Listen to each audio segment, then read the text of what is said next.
नमस्कार साथियों, कैसे हैं आप सब। स्वागत है आपका एक बार फिर आपके अपने YouTube channel Shri Shyam classes में। जी हाँ, नई रीट भर्ती एक धोखा है, उसी के बारे में आज अपन विस्तार से बात करने वाले हैं। अगर आप हमारे चैनल पर नए हैं तो चैनल को अभी से सब्सक्राइब जरूर कीजिएगा।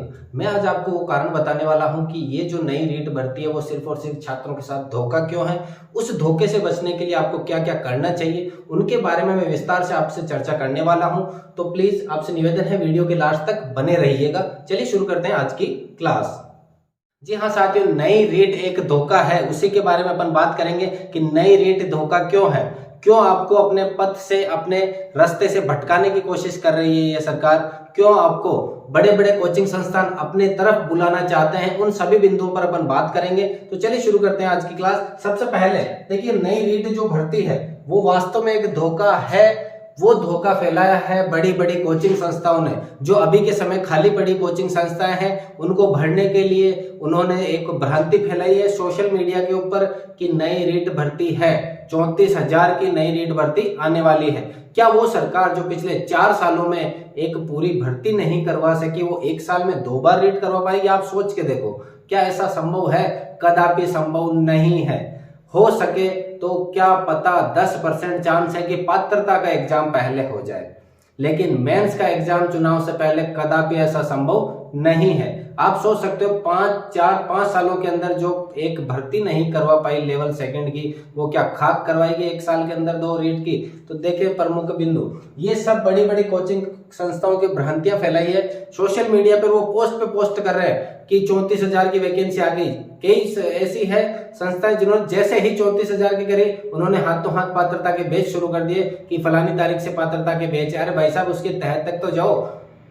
वो सिर्फ और सिर्फ छात्रों के इमोशंस के साथ खेल रहे हैं। वो कोचिंग संस्थाएं छात्रों के इमोशन के साथ खेल रही है, क्योंकि उन्हें पता है कि अगर कोचिंग संस्थाएं जो टिकी हुई है पूरे छात्रों के इमोशंस पर टिकी हुई है, उनको जितना आप इमोशन से जोड़ के रखोगे छात्र उतना ही वहां पे ज्यादा एकत्रित होंगे।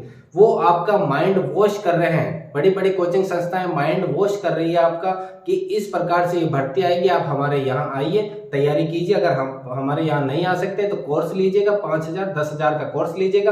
अगर कोर्स भी नहीं ले सकते तो आप हमारे टेस्ट सीरीज लीजिएगा। मतलब कमाई करने का बहुत बड़ा एक एजेंडा बना रखा है इन कोचिंग संस्थाओं ने।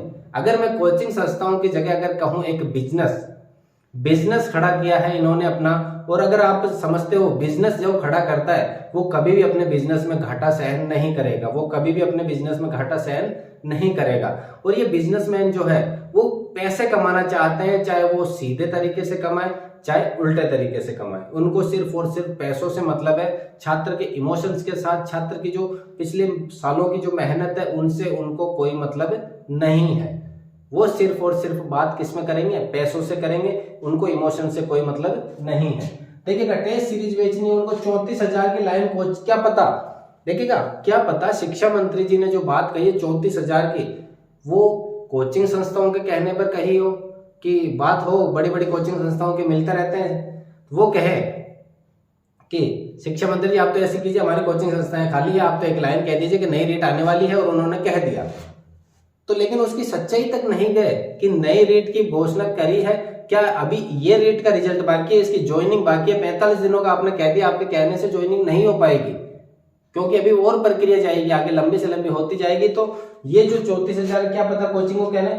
आगे बात करें, बड़े कोचिंग संस्थान हमारे इमोशंस के साथ खेलते हैं, सभी को पता है बड़े बड़े कोचिंग संस्थान जो है सब क्या करते हैं, हमारे इमोशंस के साथ खेलते हैं। 2019 में भी ऐसी हवा फैली थी, और ये लोग 2019 की अगर बात करूं, 2018 की जैसे कैंसिल हुई थी, ऐसी भ्रांतियां फैली थी कि हाथों हाथ रीट की वैकेंसी आ गई है, हाथों हाथ। और छात्र ले झोला अपना, घर वालों के गहने बेच के, जमीन बेच के सीधा गया बड़े शहर में लाइब्रेरी की फीस दी, कोचिंग की फीस दी, रूम किराया दिया, महीने के 10 से 15,000 खर्च करे, 1 साल 2 साल 3 साल 4 साल लगातार मेहनत करने के बाद में आज एग्जाम हुए हैं, और आप नई वैकेंसी की घोषणा कर रहे हो। अरे नई वैकेंसी की घोषणा की जगह आप अपने सोशल मीडिया अकाउंट में एक पोस्ट डालिए कि इस वैकेंसी को 60,000 करें, तब माने आपको कि हाँ आप वास्तव में हैं, इन छात्रों के साथ में हैं। जो छात्र 60,000 की मांग कर रहे हैं उनको करीजिएगा ना। अगर पद घटा दिए लेवल सेकंड के, फिर भी आप में से एक चूं तक नहीं करी आपने, क्योंकि आपको पता है ये पद घटाए तो नई भर्ती के अंदर जोड़ेंगे, नई भर्ती में अपन फिर से कमाई करेंगे। तो वो जो संस्था है उन्हीं पे एक कटाक्ष हम कर रहे हैं। 2019 के बाद ये लोग सिर्फ बिजनेस करते हैं। 60,000 के लिए बोला क्या किसी ने? 60,000 के बारे में किसी ने नहीं कहा है। देखिएगा मैं ये कह रहा हूँ 34,000 के बारे में जैसे हुई है, बड़े बड़े कोचिंग संस्था अपने सोशल मीडिया अकाउंट पे बार बार पोस्ट करें 34,000 34,000 34,000। अरे 34 से ज्यादा 60 करो ना, 34 से ज्यादा 60,000 की डिमांड आपने एक ने भी नहीं करी, क्योंकि आपको पता 48,000 की हो रही है। अगर 60,000 की करेंगे तो ये 12,000 जो नई भर्ती में ऐड होने थे ये इसमें हो जाएंगे। इसका तो बिजनेस हमने कर लिया है, हमने फुल दबा के टेस्ट सीरीज बेची, हमने कोर्स बेचा है, लेकिन उन कोर्स में से कोई सवाल नहीं आया। दबा के जो बेची है उनमें से किसी में से कोई सवाल नहीं आया है। सिर्फ और सिर्फ सवाल आए हैं तो एनसीईआरटी की जो 6ठी 7वीं 8वीं 9वीं 10वीं की जो किताबें हैं उनसे सवाल पढ़े हैं, और वो किसी ने पढ़ा ही नहीं कोचिंग संस्थाओं ने। 2018 से 23 तक रीट नहीं करवा पाए तो वो क्या एक साल के अंदर 2 बार रीट करवा पाएंगे? ऐसा कदापि संभव नहीं है। सभी अपनी अपनी कोचिंग संस्थाएं खाली है, तो फालतू में अफवाह पर ध्यान ना दें। अभी जितनी भी बड़ी बड़ी कोचिंग संस्थाएं सब खाली है, वो सिर्फ और सिर्फ अफवाह फैला के अपने बैच चलाना चाहते हैं। सिर्फ और सिर्फ क्या कर रहे हैं? अफवाह फैलाकर अपने बैच चलाना चाहते हैं। तो आप उन अफवाहों पर ध्यान ना दे करके आपको क्या क्या करना है वो मैं बताने वाला हूं। आपको क्या क्या करना है वो मैं बताने वाला। किसी भी संस्था की किसी भी फालतू अफवाह पर ध्यान ना दे करके सिर्फ एक ही टारगेट रखना है अपन को।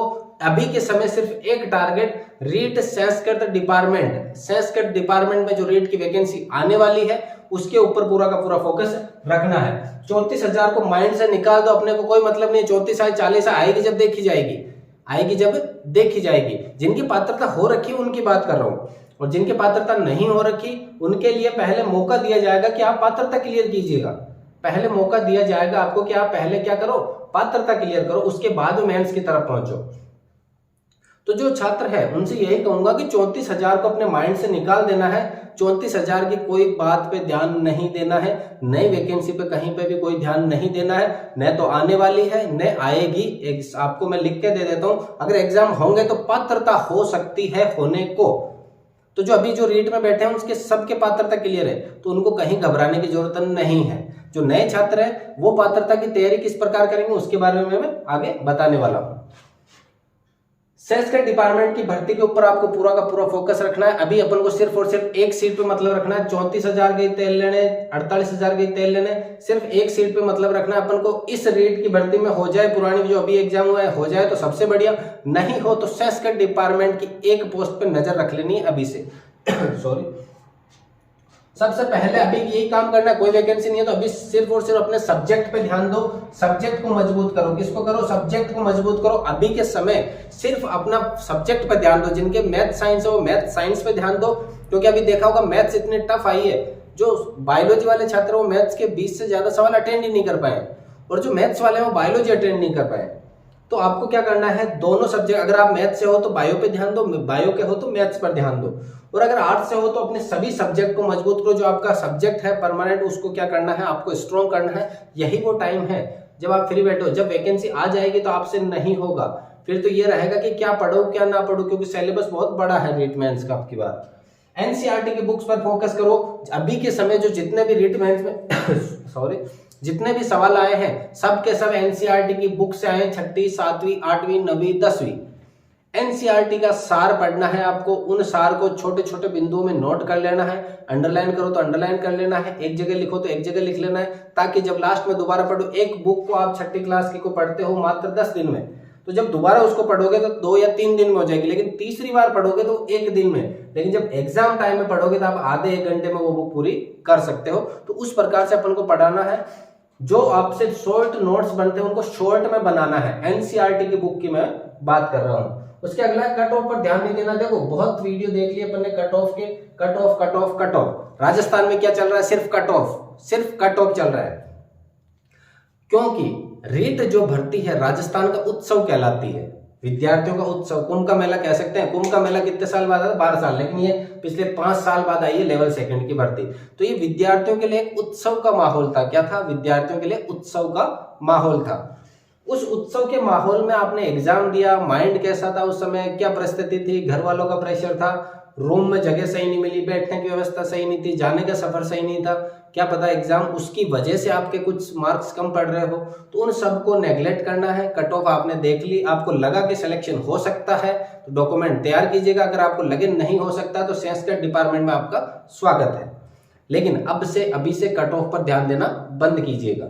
क्योंकि जब देखो कट ऑफ पात्रता के लिए जो बैच ज्वाइन करने की आवश्यकता अब यह है कि अगर आप नए छात्र हो, पुराने जिन्होंने पास है सबके पात्रता क्लियर है, तो जो नए छात्र है अगर वैकेंसी आ जाए तो पात्रता हो सकती है इस साल, अगर हो तो 3-4 महीने बाद एग्जाम, वो भी 3-4 महीने बाद एग्जाम हो सकते हैं। तो उनको क्या आवश्यकता है बैच ज्वाइन करने की? मैं कहूंगा कदापि नहीं, बिल्कुल भी नहीं बैच ज्वाइन करना है आपको। किसी भी कोचिंग संस्थान का ऑफलाइन ऑनलाइन बैच ज्वाइन नहीं करना है। मैं कह रहा हूं एनसीईआरटी बुक्स पढ़ लो, सब्जेक्ट पर फोकस रखो, आपका क्लियर है।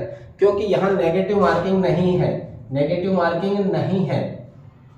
मार्किंग नहीं है, आप आराम से पात्रता क्लियर कर सकते हो अगर थोड़ा सा ध्यान दिया तो। ऐसा नहीं कि आप उठ के चले गए, बोले सर ने बोला हम तो पात्रता क्लियर करेंगे, सर ने बोला आप आराम से हो जाएगी, ऐसा भी नहीं है, इतनी सरल भी नहीं है। क्योंकि देखा होगा अभी जो सामाजिक वाले जिन्होंने मेंस की तैयारी शुरू कर दी थी, वो पात्रता में रह गए कई छात्र, क्योंकि उनको लगा कि पात्रता तो ऐसे ही कर लेंगे, मेंस की तैयारी करते हैं, वो छात्र रह गए। तो आपको क्या करना, पात्रता पे ध्यान भी देना। लेकिन मैं ये कहना चाहूंगा कि पात्रता के लिए आपको कोचिंग वगैरह करने की जरूरत बिल्कुल भी नहीं है।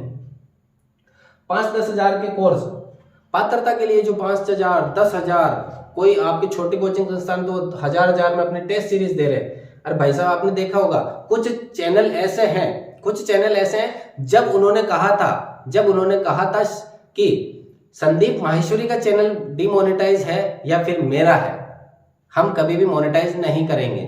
वो चैनल आज अपने चैनल पे कोर्स बेच रहे हैं, टेस्ट सीरीजें बेच रहे हैं। जो चैनल पिछले कुछ समय पहले ये कहता था कि संदीप माहेश्वरी का चैनल मोनेटाइज नहीं है इंडिया में या फिर मेरा नहीं है, वो चैनल आज टेस्ट सीरीजें बेच रहे हैं। तो उनसे भी बचना है आपको, और ये 5-10 हजार के कोर्स से भी बचना है। इनको धूल फेंकने दो, इन कोर्सों को धूल फेंकने दो, आपको कुछ भी ज्वाइन नहीं करना। अपने किताबें लो, किताबों पे फोकस रखो।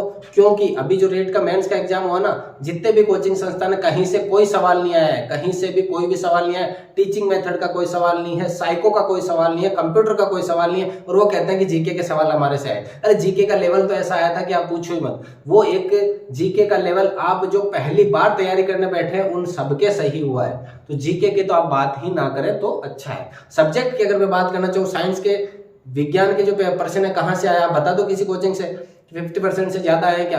कोचिंग संस्थान अगर बात करें तो कुछ सवाल ऐसे हैं जो सभी से है, वो कोचिंग वाले अपने उन सभी सवालों को गिना रहे हैं। लेकिन जो ऐसी कोचिंग बताइए जिनमें कोई भी सवाल जो कहीं से भी नहीं आया वो हमारी कोचिंग से आया, ऐसा कुछ भी नहीं है। तो आपको सिर्फ बुक्स पर फोकस करना है, किस पर? एनसीईआरटी बुक्स पर फोकस करना, कहीं कोई बैच ज्वाइन करने की जरूरत नहीं है। रोज सुबह उठते ही अपने माँ बाप का चेहरा देखना। अगर आप दूर दराज बैठ के रूम पर अपने रूम किराए पर लेकर पढ़ रहे हो, लाइब्रेरी ज्वाइन करके पढ़ रहे हो, तो फोटो रखनी है अपने, सुबह शाम सोते समय देखना है क्या मैं अपने माँ बाप को धोखा तो नहीं दे रहा हूँ, क्या मैं जिस कार्य के लिए आया हूं बाहर उस उद्देश्य को पूर्ति कर पा रहा हूं नहीं कर पा रहा हूं, वो अपन को पूरा फोकस रखना है। चेहरा घर पे सुबह उठो तो एक बार के लिए अपने माता पिता के पैरों की तरफ देखना, क्या उनकी एड़ियां फटी हुई है? वो एड़ियां सिर्फ और सिर्फ आपकी एड़ियां ना फटे उसलिए उनकी एड़ियां फट चुकी है, इसलिए उनकी एड़ियां फट चुकी है। तो इसलिए कहता हूं, अभी से कहता हूं, आपको सिर्फ एक पोस्ट से मतलब है, आपको सिर्फ एक पोस्ट चाहिए जो आपकी पूरी जिंदगी बदल सकती है। एक पोस्ट जो पिछले 5 सालों की मेहनत को आपको जाया कर सकती है। आपको सिर्फ एक पोस्ट पे ध्यान देना है। लास्ट में बस इतना ही कहना चाहूंगा, मेहनत ही लास्ट विकल्प है। मेहनत का कोई शॉर्टकट नहीं है, सफलता का कोई शॉर्टकट नहीं है। और जो छात्र असफल हुए हैं रीट मेंस में, जिनके 70 से कम है, उसमें उन छात्रों को कहना चाहूंगा कि असफलता में ही क्या छुपा है, सफलता छुपी है। असफलता में ही क्या छुपी है, सफलता छुपी है। तो प्यारे साथियों, आज की क्लास को यहीं समाप्त करते हैं। अगर आपको क्लास पसंद आई है तो चैनल को लाइक कीजिएगा, दोस्तों के साथ शेयर कीजिएगा और चैनल को सब्सक्राइब करे बिना मत जाइएगा। मिलते हैं एक और धमाकेदार क्लास में, तब तक के लिए जय हिंद, वंदे मातरम।